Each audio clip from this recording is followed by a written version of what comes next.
नमो अरिहन्ताणं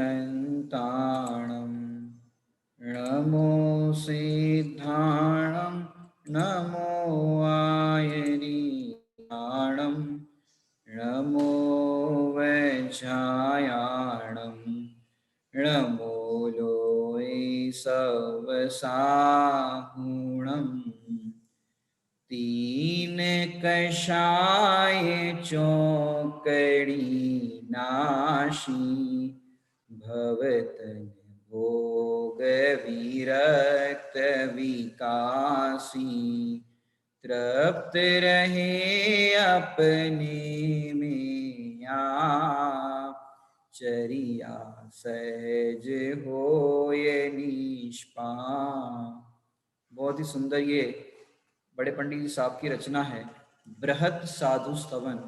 इस रचना के अंदर मुनिराजों के जीवन के संबंध में, कैसे मुनिराजों की चर्या होती है, कैसे वो तीन कषाय चौकड़ी के अभाव में आनंद करते हैं, कैसे 22 परिचयों पर जय करते हैं, 28 मूल गुणों का पालन करते हैं, वो पूरा प्रसंग ये बृहत साधु स्तवन के अंदर आपको पढ़ने मिलेगा। ये बहुत ही पठन करने योग्य ये पाठ है, इसका आप स्वाध्याय कर सकते हैं। बहुत ही अद्भुत है ये। और यहाँ पर क्या कहते हैं इसको अपन देखते हैं। तीन कषाय चौकड़ी नाशी, कि तीन प्रकार की कषाई जो चौकड़ी होती है, अनंतानुबंधी क्रोधमान मायालोक, अप्रत्याख्यानावर्णी क्रोधमान मायालोक और प्रत्याख्यानावर्णी क्रोधमान मायालोक, ऐसे तीन कषाय चौकड़ियों को नाश किया है, ऐसे दिगंबर मुनिराज होते हैं। और कैसे होते हैं? भव तन भोग विरक्त विकासी, भव से और ये शरीर से और भोगों से विरक्त होते हैं। तो भैया किस में आसक्त होते हैं? कि वो अपने चैतन्य शुद्धात्म तत्व में अनुरक्त होते हैं और ये भोगों से विरक्त होते हैं। और भोग विरक्त विकासी, के भोगों से विरक्त होकर के अपने ज्ञान चैतन्य स्वभाव का विकास करते हैं। और क्या करते हैं मुनिराज? तृप्त रहे अपने में आप, चरिया सहज होए निष्पाप। क्या करते हैं वो? तृप्त रहते हैं अपने में, और चर्या जो होती है उनकी जीवन की, वो सहज ही निष्पाप रूप से होती रहती है। ऐसे मुनिराज होते हैं। सचमुच अगर विचार करें कि ऐसे अपने जैसा उनके पास भी शरीर है, अपने जैसा उनका भी जीवन दिखाई देता है, लेकिन परिणति में अंतर क्यों है? कि उन्होंने देह के प्रति इतनी विरक्तता कर ली है कि ऐसी विरक्तता करने पर ऐसा हुआ है, जैसे परायापन सा हो जाता ना। जब घर में परायापन सा हो जाए तो फिर कैसा होता है कि जैसे आपको एक दृष्टांत देते हैं कि किराए की कार लेकर के आप कहीं पर जाओ, अशोक जी, किराए की कार लेकर के आप कहीं पर जाओ, अब ड्राइवर चाहे जैसा चला रहा है, उसको ड्राइवर जो है किराए की कार लिए, ड्राइवर चाहे जैसा चला रहा है, गड्ढे में गाड़ी गिरा रहा है या कुछ भी कर रहा है, मतलब चाहे जैसा ये आड़ा टेढ़ा चला रहा है, कुछ भी चला रहा है। अब गड्ढे में गाड़ी का टायर चला जाए, पंचर हो जाए या कोई बात हो जाए, आपको टेंशन होगी। गाड़ी का कुछ नुकसान होगा तो आपको टेंशन होगी, अरे भैया उसकी कार है वो जाने। और अपनी कार लेकर के जा रहे हो तो ये संभाल के चलाओ, नई गाड़ी है, कुछ ठोक ना जाए, कहीं पर डेंटिंग पेंटिंग ना हो जाए, इस तरह से ध्यान रखते हैं। और पराई हो तो परायेपन में ज्यादा कोई ध्यान नहीं रखते। दूसरा एक एग्जाम्पल दूं कि अपन अपने कपड़े स्वयं धो, या फिर कोई आपको घर में कह दे कि भाई हमारे कपड़े भी साथ में धो लेना। पुरुषों को तो ज्यादा काम पड़ता नहीं, माता बहनों को काम पड़ता है। ये पुरुषों का दृष्टांत दे दिया कार्य के संबंध में। अब माता बहनों को कपड़े स्वयं के धोने हो और दूसरे के भी धोने के लिए कोई दिरानी आकर के कह दे जेठानी से, या जेठानी कह दे दिरानी से, भैया हमारे भी कपड़े धो लेना, तुम धो रहे हो तो हम नहीं धो रहे आज, अब तुम धो लो। अब अपने कपड़े धो रहे तो कितने संभाल के, और दूसरे के हो तो करते जाओ पटकते जाओ। हालांकि ऐसा करना नहीं, लेकिन होता क्या है, जहां पर अपनापन होता है वहां उसकी अपन संभाल करते हैं, और जहां परायापन होता है तो उन्हें ज्यादा ध्यान नहीं देते। ऐसे ही ये दिगंबर मुनिनाथ जो होते हैं, इस देह के प्रति परायापन आता है, मतलब देह के प्रति परायापन जैसा लगता है कि ये मेरी नहीं है, मैं तो इससे भिन्न हूं। जब ऐसा होता है तो बेदर्दी आ जाती है, जैसे अभी दृष्टांत दो आपको दिए वैसे। और चीज क्या कहेगी, मैंने गाड़ी में पंचर हो जाए तो भी कोई प्रॉब्लम नहीं, वो गाड़ी ठुक जाए तो भी कोई प्रॉब्लम नहीं। ऐसे ये जो चर्या परिचय की जो अपन चर्चा कर रहे थे, दिगंबर मुनिराज तो अपने में आप रहते हैं, तृप्त रहते हैं। अब वो गमनादि जब होता है, चर्या होती है गमन की, तो उस समय पैरों में कांटे लग जाए, पत्थर लग जाए, कंकड़ लग जाए, पैरों में विवाही पड़ जाए या खून निकल जाए, चाहे जैसी परिस्थिति बने, माने इतना शरीर के प्रति परायापन हो जाता है, माने जैसे पराई की चीज की संभाल कौन करे, ऐसे ही दिगंबर मुनिराज अपनी चीज जो अपना आत्मा है उसकी संभाल करते हैं, अपने रत्नत्रय की संभाल करते हैं और ऐसे स्वरूप आनंद की संभाल करते हैं। ऐसे ज्ञानी ध्यानी मुनिराज होते हैं। ये अपनी चर्या परिचय की जो चर्चा चल रही थी, अब कविवर भूधरदास जी ने इस प्रसंग में बहुत सुंदर भाव लिखे हैं। अपन वो भूधरदास जी का पढ़ते हैं, जो प्रतिदिन अपन पढ़ते हैं ना, इसको अपन पढ़ते हैं। चार हाथ परवान परख पथ, चलत दृष्टि इत उत नहीं ताने, कोमल चरण कठिन धरती पर, धरत धीर बाधा नहीं माने, नाग तुरंग पाल की चढ़ते, वे सर्वादि याद नहीं आने, यो मुनिराज सहे चरिया दुख, तब दृढ़ कर्म कुचालन भाने। क्या कह रहे हैं यहाँ पर चरिया परिचय के अंदर कविवर पंडित भूधरदास जी क्या कह रहे हैं? चार हाथ परवान परख पथ, माने चार हाथ आगे की भूमि को निरख करके चलते हैं, गमन आदि करते हैं। अब उस समय भी देखो, अपने आत्मा पर दृष्टि है एक अंतरंग की बात, और बहिरंग में चार हाथ भूमि की नजर की बात जब गमन करते हैं तो चलत दृष्टि इत उत नहीं ताने, मैंने चार हाथ आगे की भूमि को देख करके चलते हैं कि कोई जीव राशि मेरे पैरों के नीचे आकर के मर ना जाए। इस तरह अहिंसा महाव्रत के धारी इस तरह से गमन आदि करते हैं। और चलत दृष्टि इत उत नहीं ताने, माने चलते समय जब वो गमन कर रहे उस समय चलत दृष्टि इत उत नहीं ताने, माने यहाँ वहां नहीं देखते, ये नज़ारा बहुत अच्छा है, ये बिल्डिंग बहुत अच्छा है, ये जंगल के अंदर ये पेड़ बहुत बढ़िया है, हमारे घर में भी ऐसा आम का पेड़ था, ऐसा था वैसा था, माने देखते हुए इधर उधर देख के नहीं चलते। अगर इधर उधर देखते हुए जाए तो क्या होगा भाई, ध्यान नहीं रहेगा आपके नीचे गमन करने में, जीवादि आपके पैरों में आकर के मर जाएंगे। तो वो चलत दृष्टि इत उत नहीं ताने, चलते समय दृष्टि यहाँ वहां नहीं वो ब्रह्मांड थे। कोमल चरण कठिन धरती पर, कि कोमल चरण माने मुनिराज जो होते हैं समझो ग्रस्त दशा में ऐसे हुए हो, सुकुमाल जैसे समझो, और दीक्षा धारण कर दी। अब दीक्षा धारण करने के पश्चात क्या होता है, कोमल उनका शरीर है और धरती है कठोर, कोमल चरण कठिन धरती पर, धरत धीर बाधा नहीं माने, ऐसी धरती पर चरण रखने पर भी वो बाधा नहीं मानते, भैया कैसी कठोर धरती है, कैसे पाँव रखे, कांटे कंकर पैरों में चुभते, अब क्या करे, पर ये बाधा नहीं मानते, क्योंकि पूर्व में तो कैसे सुख भोगे ग्रस्त दशा में अगर देखा जाए। नाग तुरंग पालकी चढ़ते, ऐसे ऐसे उनके ठाट बांटते, पालकी में सफर करते थे, हाथी पे घोड़े पे ऐसे उनके ठाट बांटते, ते सर्वादि याद नहीं आने, ये बहुत बड़ी बात है। जैसे शादी हो जाती है ना, माने पुरुषों को तो ज्यादा इस तरह का ध्यान नहीं जाता है, लेकिन समझो एक लड़की शादी होकर के दूसरे घर में जाती है बहू बन करके, अब क्या होता है वहां पर यदि उसको पीहर जैसे ठाठ बाट नहीं मिले, पीहर जैसी आजादी नहीं मिले, तो उस कन्या से पूछो, उस बहू से पूछो उसको क्या होता है। यहाँ पर कह रहे हैं दीक्षा लेने के पश्चात उनको घर के अंदर जो पालकी ठाट बाट हाथी घोड़ा उसमें जो सफर करते थे, उनका गमन कैसा होता था, क्या ठाट बाट होते थे, बैंड बाजों के साथ उनका काफिला निकलता था। अब यहाँ मुनि दीक्षा धारण करने पर पूर्व में भोगे हुए जो भोग है, ठाट बाट है, उसका स्मरण तक नहीं करते। और यहाँ शादी करके लड़की बहू बन करके आ जाती है, जरा नींद में खो जाए, जरा सा कुछ हो जाए, आपको पता है हमारे घर में कैसा था, यहाँ तुम्हारे यहाँ कैसा है, हमारे घर में कैसा था, हमारे घर में कैसा था, ऐसे याद करते, हमारे यहाँ तो ऐसा होता था, मैंने कुछ नहीं कहे तो हमारे यहाँ तो ऐसा होता, हम तो बिना पानी वाले दूध की चाय पीते थे, चाय पीना नहीं चाहिए हालांकि, लेकिन ऐसे ताने सुनने पड़ते हैं, ऐसे सुनने मिलता है कि हमारे यहाँ तो ऐसा था, हमारे यहाँ तो चावल में इतना घी डालते थे, आपके यहाँ तो जरा सा ऐसे कर लेते हैं।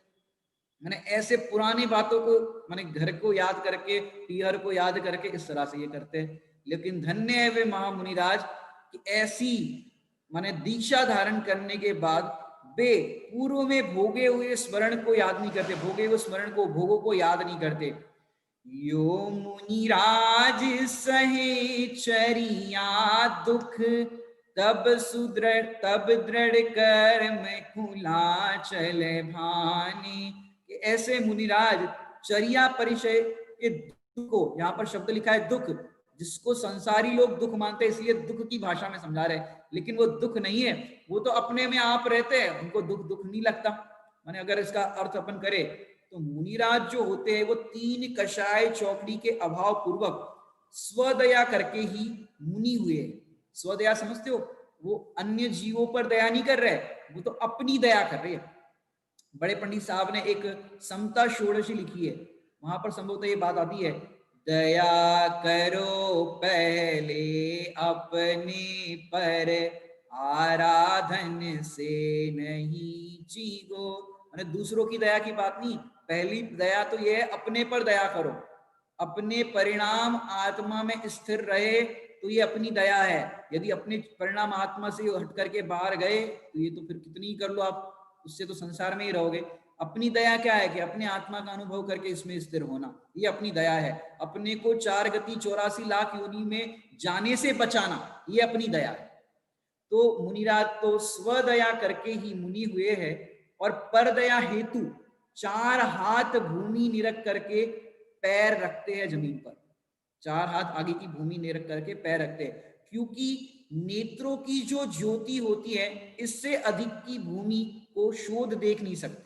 4 हाथ आगे की भूमि को तो अच्छे से देख सकते हैं, नहीं दे सकती। वे प्रयत्न पूर्वक चर्या करते हैं, चर्या करते माने बुद्धि पूर्वक वो ध्यान रखते कि किसी तरह से किसी जीव की बाधा ना हो जाए। एक प्रसंग ऐसा आता है, और इसको पहले बता देते हैं, गमन करते हुए अपनी दृष्टि को इधर उधर घुमाते नहीं। मुनिराज यदि दूसरी ओर देखते हैं तो रुक करके वही खड़े होकर के देखते हैं।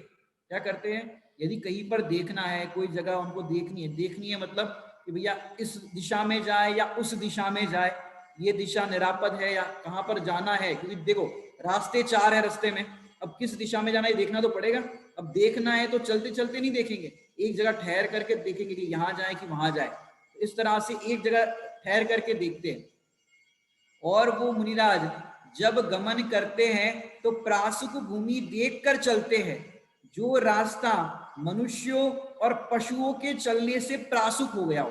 जो पगडंडी होती है, आपने रास्ता देखा होगा आजकल बन गए शहरों में, लेकिन गांव के अंदर जो पगडंडी होती है, जिस मार्ग से मनुष्य ने गमन किया हो, तिर्यंच ने गमन किया हो। गमन करने का अर्थ क्या है कि पहले से ही लोग वहां से गमन करके गए हो, तो वहां पर जीव राशि होती नहीं है, क्योंकि जहां पर गमन नहीं करते वहां पर जीव राशि ज्यादा होती है, और जहां पर गमन करते हैं वहां से जीव राशि पहले से हट जाती है कि भाई यहाँ पर लोग आ रहे हैं, हम मर जाएंगे। तो इस प्रकार से प्रासुक भूमि देख करके गमन करते।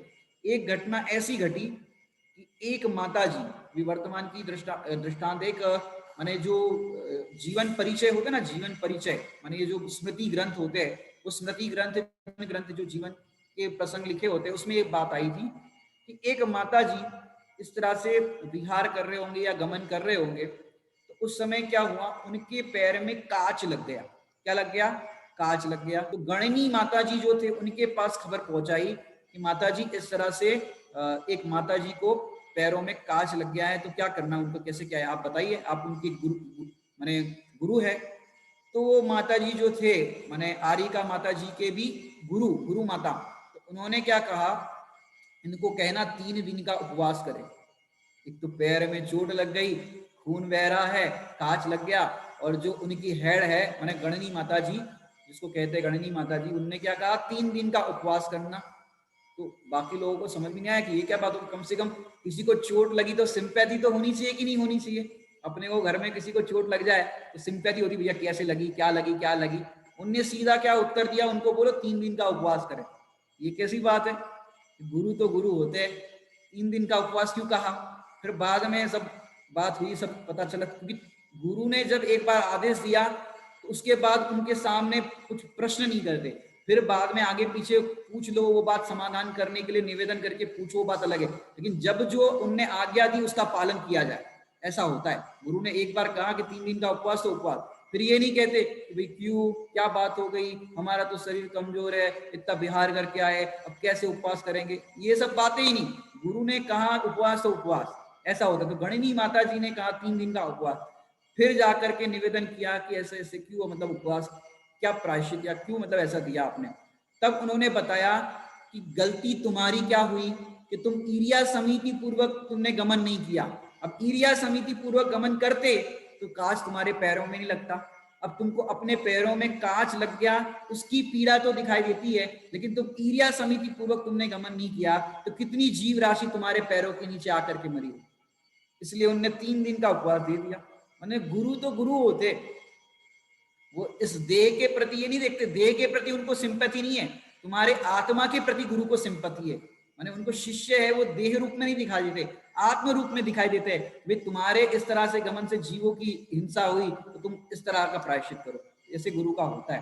माने मुनिराज जब भी गमन करते हैं तो प्रासुक भूमि देख करके चलते हैं, जो रास्ता मनुष्य और पशुओं के प्रासुक हुआ वो वैसे चलते हैं।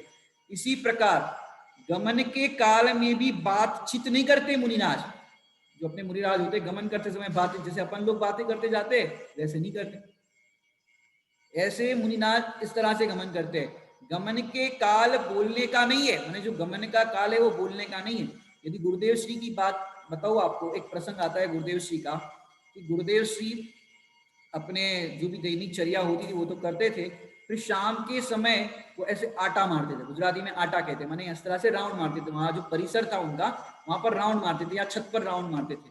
उस समय क्या हुआ, कोई हिंदी भाषी उनकी परीक्षा करने आए थे 3-4 लोग कि भैया देखते हैं ऐसे कौन है क्या है, मैंने लोग बहुत विरोध करने आते थे, तो ऐसे परीक्षा करने आए थे। तो उनको ऐसा लगा कि भाई देखते हैं इनकी क्या चर्या है, पूरा मतलब वॉच करके रखते थे किस समय क्या कर रहे हैं, किससे बोल रहे हैं, किससे मिल रहे हैं, कैसा बोल रहे हैं, क्या कर रहे हैं, पूरा उन पर नजर थी। अब शाम के टाइम पे इस तरह से गमन मैंने इस तरह से आटा मार रहे थे गुरुदेव श्री। अब उस समय क्या हुआ कि वो वहां पर कोने में देख रहे थे कि गुरुदेव श्री क्या कर रहे हैं। तो गुरुदेव श्री की नजर उन पर पड़ी, आओ भाई आओ, उनको बुलाया। अब वो तो चले गए, बुला रहे तो जाना ही पड़ेगा। अब आओ भाई आओ, उनने पूछा आपके रहने का स्थान तो बराबर है कि नहीं। उन्होंने कहा रहने का स्थान बराबर है, भोजन बराबर मिल रहा है कि नहीं, आपको कोई तकलीफ तो नहीं। गुरुदेव श्री ने ऐसा उस साधर्मी से पूछा। फिर गुरुदेव श्री इतना और पूछा कि आपको प्रवचन में समझ में आता है कि नहीं आता। सामने वाले अब क्या कहे, समझ में आता हो कि नहीं आता हो, हाँ साहब आता है। और फिर गुरुदेव श्री ऐसा आटा मारने लग गए, राउंड मारने लग गए। फिर चलते चलते उसने कुछ प्रश्न पूछ लिया, जो साधर्मी बाहर से आया था हिंदी भाषा ने, प्रश्न पूछ लिया। गुरुदेव श्री रुक गए, फिर उत्तर दिया, फिर वापस ऐसे गमन करने लगे। प्रश्न पूछा, उत्तर देते समय रुकते थे, प्रश्न सुनते समय नहीं, सुन लिया फिर कर दिया, और इस तरह से वो करते थे। तो सामने वाला जो साधर्मी था उसने पूछा कि साहेब आप जब उत्तर दे रहे थे तब रुक क्यों जाते थे, इस तरह से चलते हैं फिर रुकते हो चलते हो क्यों। तो गुरुदेव श्री ने बोला कि चलते समय और ये बोलते समय, माने 2 क्रिया है ना, चलना और बोलना, एक समय में एक ही उपयोग रहता है। यदि मैं चलते समय बोलूंगा तो मेरा उपयोग बोलने में जाएगा और नीचे जीव राशि की हिंसा होगी। मैंने गुरुदेव सिंह ने उनको उत्तर दिया। उसके बाद तो वो इतने बदल गए, उनका जीवन, मैंने परीक्षा करने आए थे उनका जीवन ही बदल गया। और फिर उन्होंने जो दिल्ली के अंदर, जो दिलशाद गार्डन के अंदर जो 18 दिन का प्रशिक्षण शिविर लगा था, उनने सबसे पहले उसकी पहल की थी। और क्या पहल की, क्योंकि सबको लग रहा था इतने बड़े दिल्ली नाम की मेगा सिटी के अंदर 18 दिन का शिविर लगाना कैसे लगेगा। मैंने उनकी जो काया पलटी थी उस प्रसंग से, तो उनने तो ऐसा किया, सब लोग ने हाथ खड़े कर दिए, भैया शिविर नहीं लग सकता। लेकिन वो इतने मैंने अंदर से भीगे हुए हृदय के थे कि नहीं शिविर तो लगेगा। उनने कहा यदि कोई तैयार नहीं होता तो मैं पहले तैयार होता हूँ, मेरे चांदनी चौक की जो 1 करोड़ 2 करोड़ की दुकान है वो मैं बेच दूंगा, लेकिन मैं शिविर लगा के रहूंगा। मैंने उनने पहल की तो बाकी लोगों ने भी फिर कहा कि चलो शिविर लगेगी। जब इतना ये हिम्मत कर रहे, अपनी दुकान तक को बेचने तैयार हो गए 2 करोड़ की 1 करोड़ की, तो हम क्यों नहीं करेंगे। तो इस तरह से वो फिर शिविर उन्होंने लगाया। मैंने सोचो एक प्रसंग जीवन का उनको कितना परिवर्तित कर देता है। तो ऐसे जो दिगंबर मुनिराज, ये तो एक अव्रती श्रावक की बात थी, जिसको स्वामी जी कहते थे कि मैं तो एक अव्रती श्रावक हूँ, क्योंकि पूर्व में वो वैसी चर्या में आए थे, मतलब उनके जीवन में इस तरह की चर्या होती थी, लेकिन वैसा उनका जीवन था कि इस अवस्था में भी वो जीव राशि की हिंसा ना हो, इस तरह से करते थे। तो इस प्रकार गमन के काल में भी बातचीत नहीं करते मुनिराज। गमन के काल में बोलने का नहीं, मैंने परमा से देखा जाए तो जो भी बात बताई आपको, एक समय में एक ही उपयोग रहता है, दो उपयोग नहीं रह सकते। ऐसे अगर आप देखो तो गज कुमार, सुकुमार जैसे माने मक्खन जैसी काया, मक्खन जैसी काया समझते हो ना, बहुत सॉफ्ट उनका शरीर, कोमल शरीर, जिनके कभी कठोर भूमि पर उन्होंने पैर नहीं रखा, घर के अंदर भी उनका इस तरह का ही वातावरण था जिस तरह से उनको किसी भी प्रकार का कष्ट ना हो। और जो हमने पूर्व में आपको सुकुमार मुनिराज की कथा भी सुनाई थी, तो ज्यादा अभी नहीं बताएंगे, लेकिन उनका इस तरह का शरीर कि भैया सूर्य की रोशनी में नहीं रह सकते, नहीं तो फिर उनका शरीर लाल हो जाएगा, और रत्नों के प्रकाश में रहते थे, अगर जो सूर्य के प्रकाश में आ जाए तो आंखों से आंसू निकलने लग जाए, तो ऐसा वो ताप भी सहन नहीं कर सकते थे। अब जिनके सदा रथ, पालकी, हाथी आदि पर आवागमन किया है, वे आज कंकरी, कठोर, उबड़ खाबड़ भूमि पर नंगे पैर चलते हैं। पैरों में कांटे लगे, मैंने सोचो पैरों में कांटा लग जाए तो क्या होता है अपनी परिस्थिति में, देखो जरा सा कांटा लग जाए, चुभ जाए तो ऊ करने लग जाते हैं, तो कांटे लग जाए तो स्वयं निकालते नहीं है। ये क्या बात हो गई, कांटा लग जाए तो स्वयं निकालते नहीं और दूसरों से निकालने की कहते नहीं। ये बात भी समझने लायक है, स्वयं तो निकालते नहीं और दूसरों से निकालने की भी नहीं कहते। सदा वन खंडादि में विचरण करते हुए राज्य की अनुकूल सामग्री याद नहीं आती। ये राज्य में पहले थे, राज अवस्था में थे, वहां तो सब अनुकूल सामग्री थी, कुछ हमको करना नहीं पड़ता था, सब दास दासी सेवक सेविकाएं सब कम करते थे। लेकिन यहाँ पर पूर्व भोगों की याद नहीं आती। कांटा लग जाए तो क्या करेंगे मुनिराज, कांटा लग गया तो उसी स्थान पर खड़े रह जाएंगे, निकालेंगे नहीं। अगर किसी को विकल्प आया और बात समझ में आ गई, कोई श्रावक स्वयं ही निकाल दे तो बात अलग है, लेकिन स्वयं नहीं निकालते। या तो ऐसा होता है कई बार कांटे चुभ जाते पैर में, पर पैर उठा लेते हैं इस तरह से, कुछ मूवमेंट जरा सी होती, कांटा लग गया तो रुक तो जाएंगे, अब अपने आप वो कांटा पैर में लगा और खिर जाए, अपने आप जरा सा टच हुआ हो और खिर जाए, अपन जब रुकेंगे तो थोड़ा सा तो मूवमेंट होगा और वो गिर जाए तो बात अलग है, पर किसी से कहेंगे नहीं और ना ही स्वयं निकालेंगे। सोचो कैसे होते दिगंबर मुनिराज।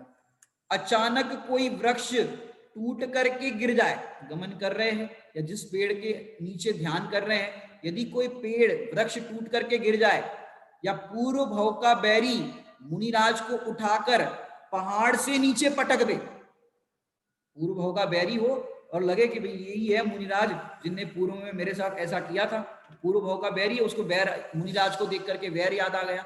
जैसे देखा होगा आपने, किसी के साथ आपकी अनबन हो गई हो, जिसको अपन कहते हैं ना इनके साथ मेरा 36 का आंकड़ा, किसी के साथ ऐसा आंकड़ा मत जोड़ना, सबके साथ एक ही आंकड़ा जोड़ना। कौन सा, मैं भी गायक तुम भी गायक, मैं भी आत्मा तुम भी आत्मा, एक ही आत्मा जोड़ना। ये 36 का आंकड़ा आपको 4 गति 84 लाख योनि में नर निगोद में ले जाएगा, इसलिए एक ही आंकड़ा, समझ बात। तो मुनिराज को किसी पूर्व वैरी ने उठा करके इस तरह से पटक दिया।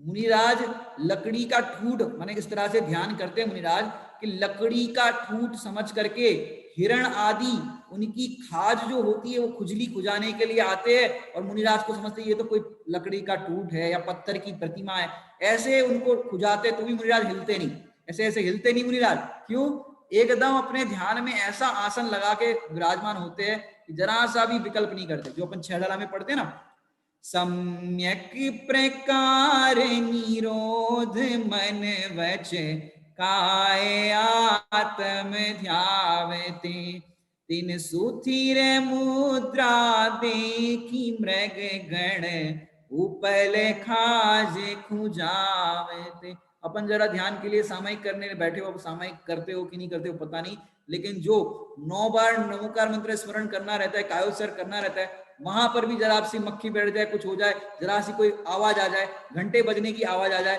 तो यहाँ वहां ध्यान चला जाता है, कौन आया क्या आया, मैंने फेर रहे 9 बार नमोकार मंत्र की माला, स्मरण कर रहे, कायोत्सर्ग कर रहे, और यहाँ वहां ध्यान चला जाता है, जरा में ध्यान, मैंने कितना चंचल उपयोग। लेकिन धन्य है मुनिराज कि ऐसे हिरण आदि आकर के उनकी खाज खुजाते हैं, उनके शरीर को ठूठ समझ करके, तो भी ध्यान में निमग्न रहते हैं। इत्यादि अनेक प्रतिकूल प्रसंग आने पर भी मुनिवर तो समता के हिमालय, धीरज के धनी रहते। सचमुच उनकी अद्भुत जीवनचर्या है, अद्भुत जीवन है। मुनि नाम अलौकिक वृत्ति, लौकिक वृत्ति जो होती ना, वहां पर तो लौकिक वृत्ति के अनुसार होता है, लेकिन अलौकिक, लौकिक वृत्ति से अलग, उसको कहते हैं अलौकिक वृत्ति। माने मुनिराज तो समता के हिमालय, धीरज के धनी रहते हैं। माने अपन को लगता है भैया ऐसी ऐसे परिचय, ऐसे ऐसे उपसर्ग, एक दिन की तो बात नहीं, जब से दीक्षा ली और जब तक आयु शेष है तब तक ये प्रतिदिन होना है। अब कितनी कितनी बाधा, अब लोगों की नजर बाधा पर होती है, लेकिन चैतन्य स्वभाव पर नहीं होती। भैया तीन कसाय चौकड़ी का जो आनंद है, प्रचुर स्वसंवेदन है, उसके बल पर उनको क्या लगता है कि बाधा जगत में कुछ है ही नहीं। जो आप बाधा समझ रहे हो उनको तो वो बाधा ही नहीं लगती, बाधा जगत में है ही नहीं कुछ। कारण कि ये सभी प्रसंग यदि उपयोग बाहर हो तो उनके ज्ञान में परगे तरीके ज्ञात होते। उपयोग अंदर में हो तो कोई बात ही नहीं। क्या कह रहे हैं? उपयोग अंदर में हो तो कोई बात ही नहीं, अपने में मस्त रहते हैं। लेकिन उपयोग बाहर हो तो उनके ज्ञान में परगे तरीके ज्ञात होते। परगे समझते हो? गे समझते हो? पहले तो गे तो यही नहीं समझ में आता होगा। गे मैं कौन हूं कि मैं आत्मा, और आत्मा के अंदर गुण कौन सा है जो प्रमुख गुण है? ऐसे तो अनंत गुण है, प्रमुख गुण कौन सा है? ज्ञान। अब इस ज्ञान गुण का काम क्या है कि जानना। जैसे दर्पण का काम क्या है? झलकाना। जो भी पदार्थ उसके सामने होंगे वो सब झलकेंगे। तो जैसा दर्पण का स्वभाव झलकाना है, वैसा ही ज्ञान का स्वभाव क्या है? जानना है। जो भी ज्ञान रूपी दर्पण में जानने में आएगा वो ज्ञान में जानने में आएगा। अब कैसे जानते मुनिराज? कि उसको परगे तरीके जानते कि ये मेरा नहीं है, इस तरह से जानते। माने उनके शरीर के अंदर किसी तरह का रोग हो जाए, किसी तरह की बाधा हो जाए, कोई उपसर्ग कर दे, कोई पटक दे, इस तरह की स्थिति बन जाए, तो उसको कैसे जानते? परगे तरीके कि जिसको इसने पटका है वो तो मैं नहीं हूं, जिसको सर्दी लग रही है वो तो मैं नहीं हूं, गर्मी लग रही है, मच्छर काट रहे हैं, सांप ने काट लिया है वो तो मैं नहीं हूं, बिच्छू ने काट लिया वो तो मैं नहीं हूं। ऐसे परगे तरीके जानते। और संयम पालने हेतु आहार को जाते हैं। किस लिए जाते हैं? संयम का पालन करने हेतु आहार को जाते हैं। मल मूत्र क्षेपण करने, उन्हें इस माने मल मूत्र क्षेपण करने भी जाते हैं। तो ये चर्या के प्रसंग में वो सावधान रहते हैं कि किसी जीव की हिंसा ना हो जाए, किसी जीव को कष्ट ना पहुंचे हमारी चर्या के निमित्त से। इस तरह से वो चर्या करते हैं। माने मल मूत्र भी क्षेपण करना हो, लघु शंका दीर्घ शंका भी करना हो, तो वो स्थान देख लेते हैं कि वहां पर कोई जीव राशि ना हो। इस तरह से वो करते हैं। उन्हें इस लोक में अनिष्ट कुछ भी नहीं है। पंच महाव्रत को वो क्या करते हैं? आदरते हैं। एक गुरु स्तुति है, बहुत ही सुंदर उसके अंदर भाव है, जो अपन ने पूर्व में भी वो गुरु स्तुति पढ़ी थी, लेकिन इस प्रसंग के अंदर एक अलग छंद पढ़ना चाहूंगा।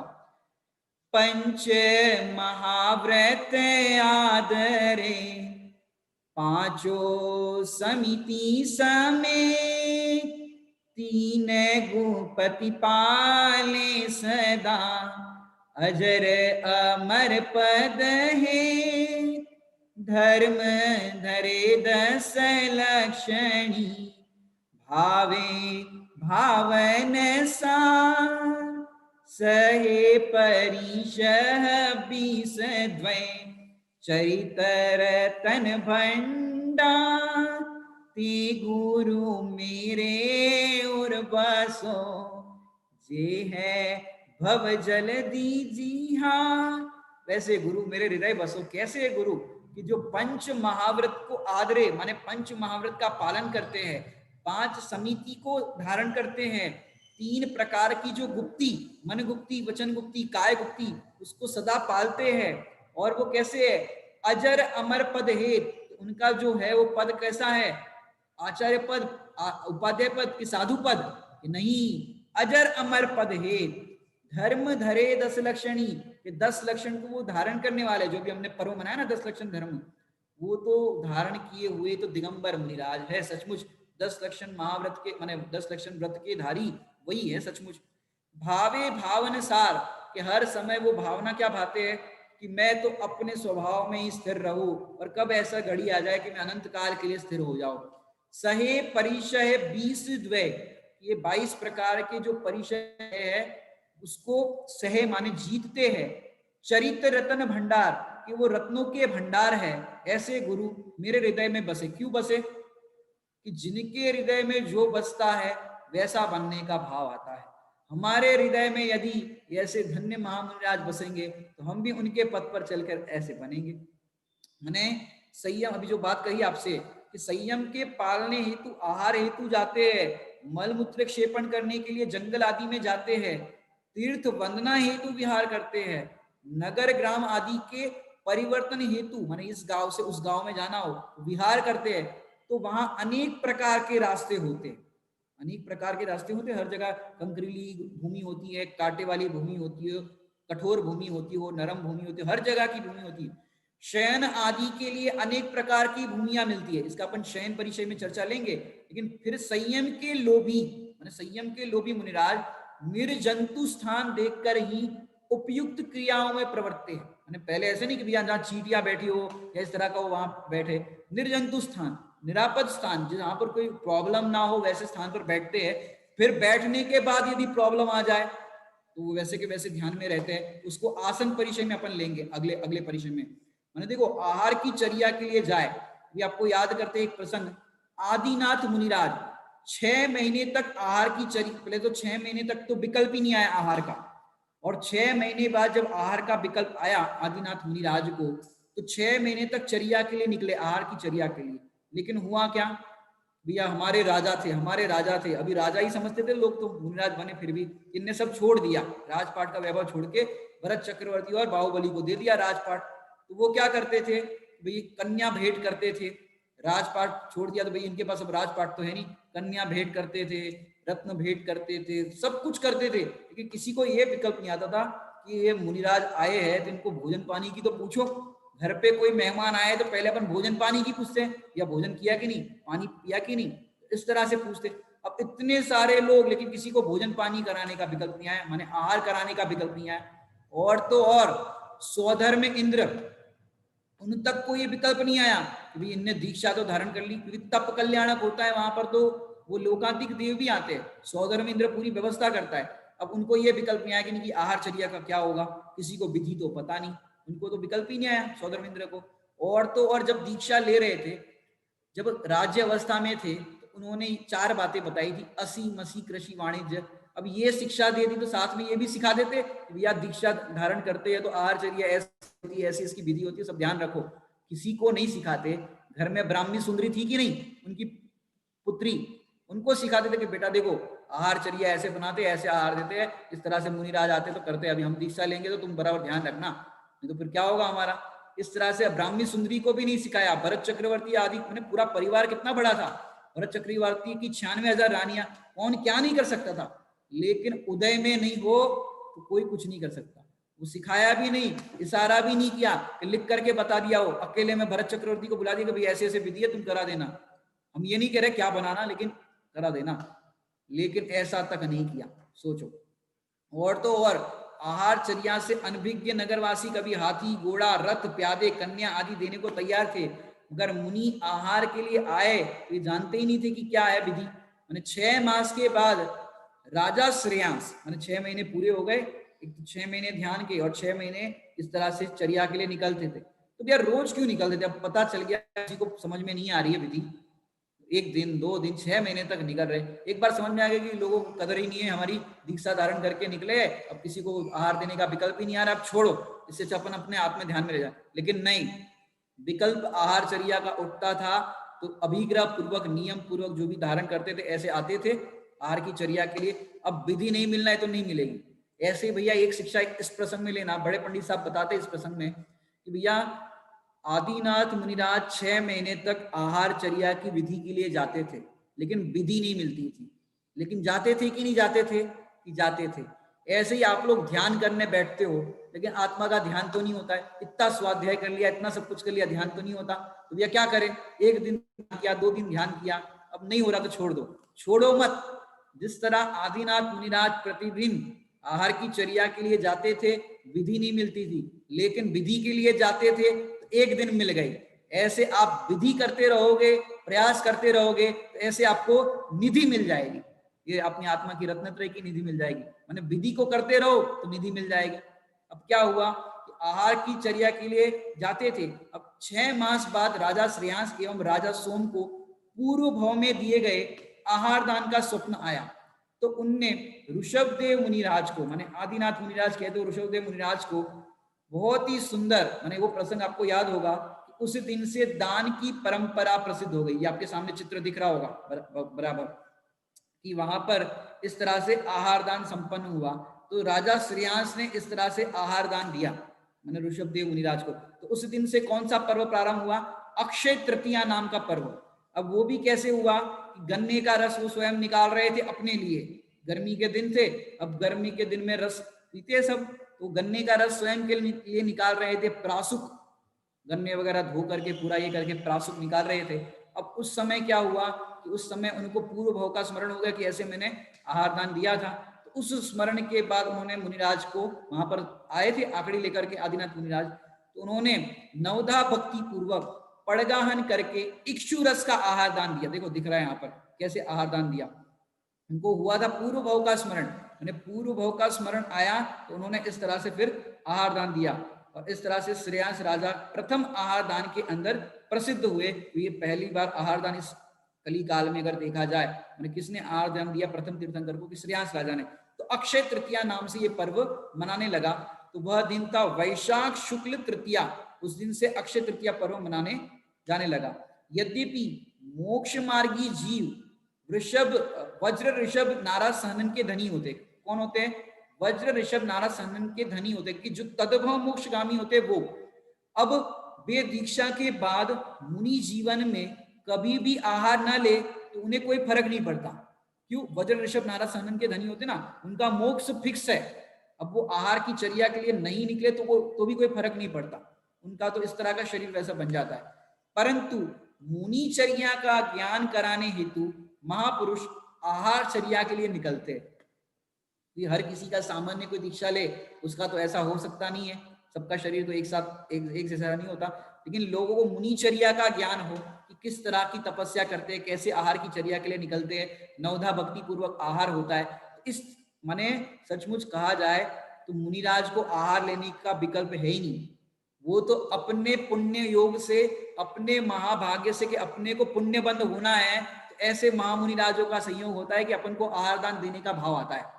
आहार दान श्रावक जब आहार दान देता है मुनिराजों को तो कैसी भावना भाता है, भैया हमने भोगियों को तो भोजन बहुत कराया, लेकिन हमारा जो अन्न जल है यदि योगियों के केवल ज्ञान में निमित्त हो जाए तो महाभाग्य हमारे कि हमारे आहार इस तरह से मुनिराज को दिया और वो आहार केवल ज्ञान में निमित्त हो गया। क्योंकि देखो मुनिराज आहार चर्या करके वन में गए और अपने आत्मा में स्थिर हो गए और केवल ज्ञान की प्राप्ति हो गई।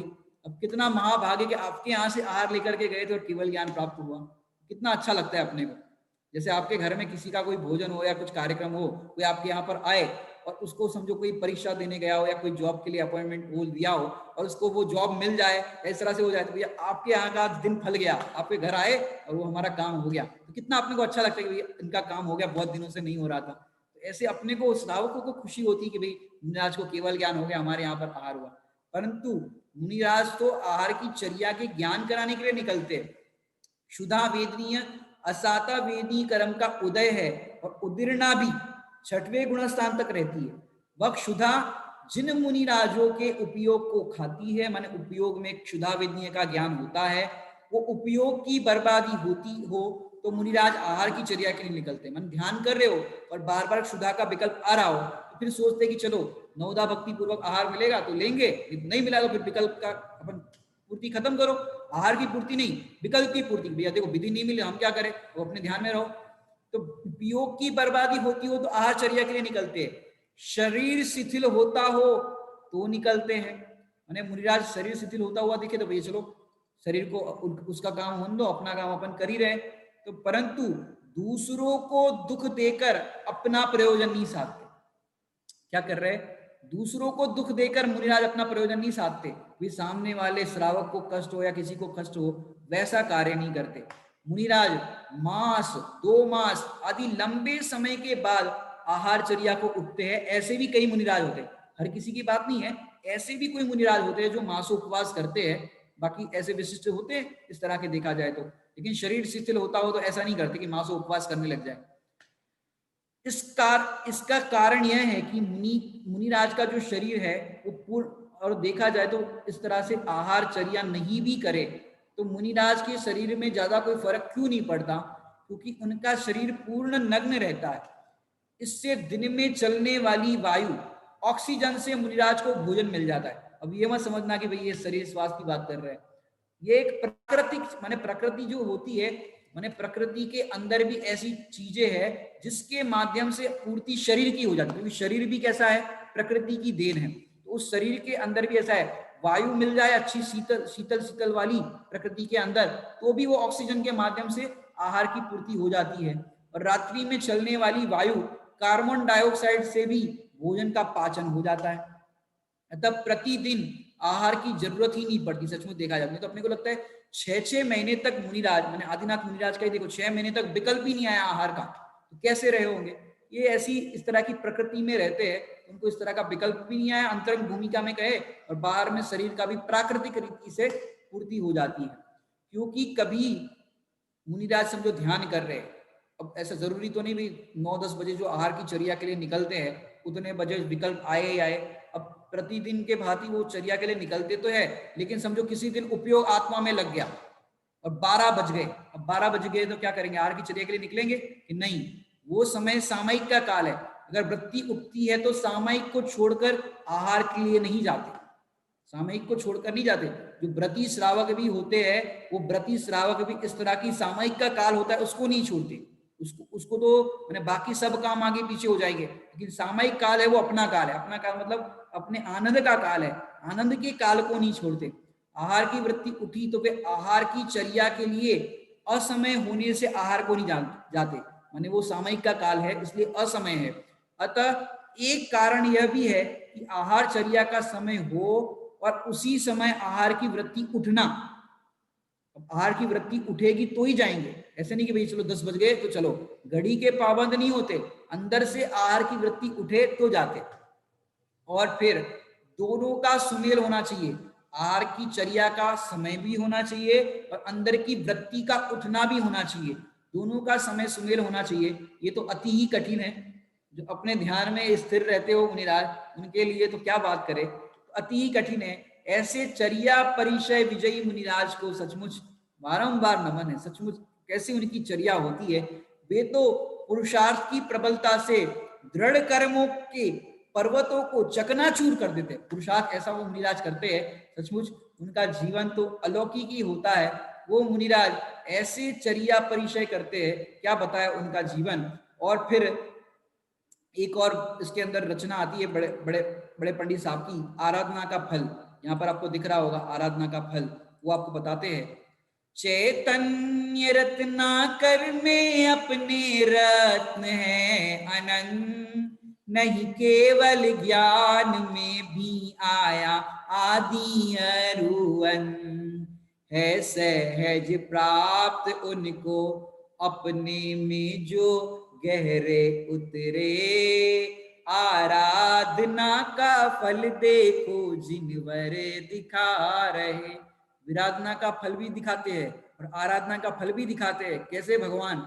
चैतन्य रत्नाकर में अपने रत्न है अनंत, कि अपना जो चैतन्य स्वभाव है उस रत्नाकर के अंदर कितने रत्न है? अनंत रत्न है। और वो रत्नों की अगर महिमा करे तो केवल ज्ञान में भी उसका अंत नहीं आ सकता, इतने रत्न हैं।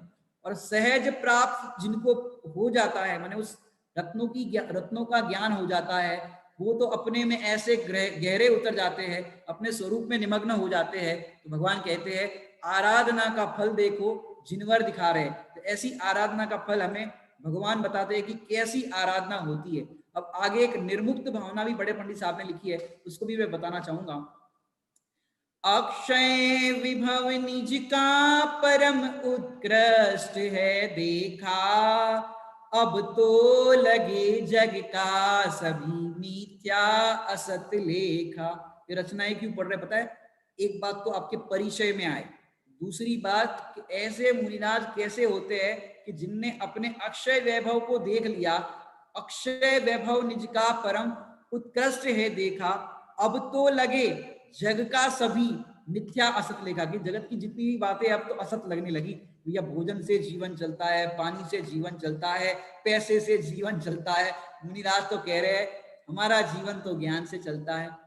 ज्ञानी का जीवन ज्ञान से ही सुंदरतम चलता, अरे इंद्र भी उसके देखो हाय घर पानी भरता। ज्ञानी के रोम रोम में भगवान बैठे हैं, भगवान बैठे हैं, स्वयं जिनराज बैठे हैं।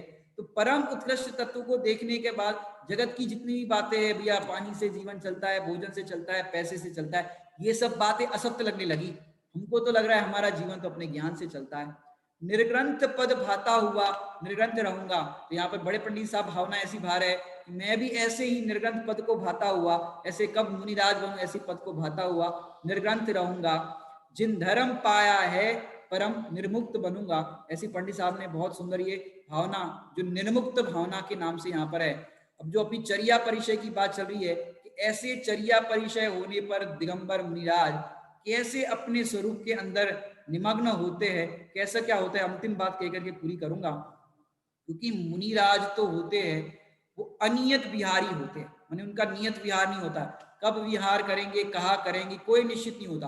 कहाँ बसेंगे, कैसे, अर्थात अकेले संग सहित बसेंगे, माने कुछ उनका फिक्स नहीं होता कैसा होता है। तो अनियत वासी होते हैं। कभी ध्यान की लगनी ऐसी लगी हो तो अपने ध्यान में ही निमग्न रहते हैं, माने अपने स्वरूप को बार बार भाते हैं।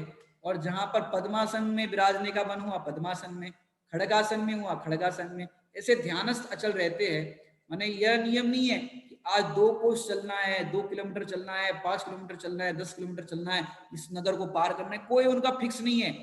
अगर टारगेट हो जाए तो उससे बंध जाएंगे, और नहीं होगा तो आकुलता होगी। हो जाएगा तो देखो टारगेट था, पूरा हुआ। जैसे बड़े बड़े कंपनियों के अंदर टारगेट देते हैं, टारगेट पूरा होगा तो प्रसन्नता होती, नहीं होता है तो दुख होता है। अब वहां पर भी इस मुनि दशा के अंदर भी अगर टारगेट होने लगा, भाई इतने किलोमीटर चलना है, इतने किलोमीटर चलना है, तो फिर क्या बात हो गई। गृहस्थों और मुनिराजों में क्या अंतर रहा। सहज वृत्ति के धारी होते हैं, कोई भी क्रिया खींचतान करके नहीं करते। कल अपन ने उसकी बहुत चर्चा की थी। सहज सहज ही सहज मार्ग पर चलते हैं, मैंने चर्या होती है उनकी, या अन्य कोई भी परिचय, चर्या परिचय की जो बात चली, अन्य कोई भी परिचय, किसी भी परिचय से डरते नहीं है। अंदर बाहर में मुक्ति मार्ग को, अंतरंग में भी मुक्ति मार्ग के लिए पुरुषार्थ करते हैं और बाहर में भी मुक्ति मार्ग का उपदेश देते हैं।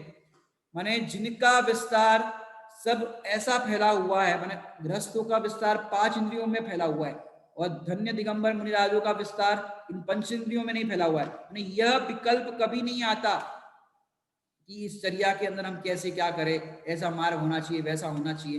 माने वाणी भी बोलते हैं तो हित मित और प्रिय वचनों के द्वारा धर्म के लोभी जीवों को धर्मामृत का पान कराते हैं। ऐसे चर्या परिचय मुनिराज होते हैं। ऐसे अपने चर्या परिचय का वर्णन किया। अब आगे निषिधा, दूसरा नाम है आसन परिचय, इसकी चर्चा अपन कल करेंगे।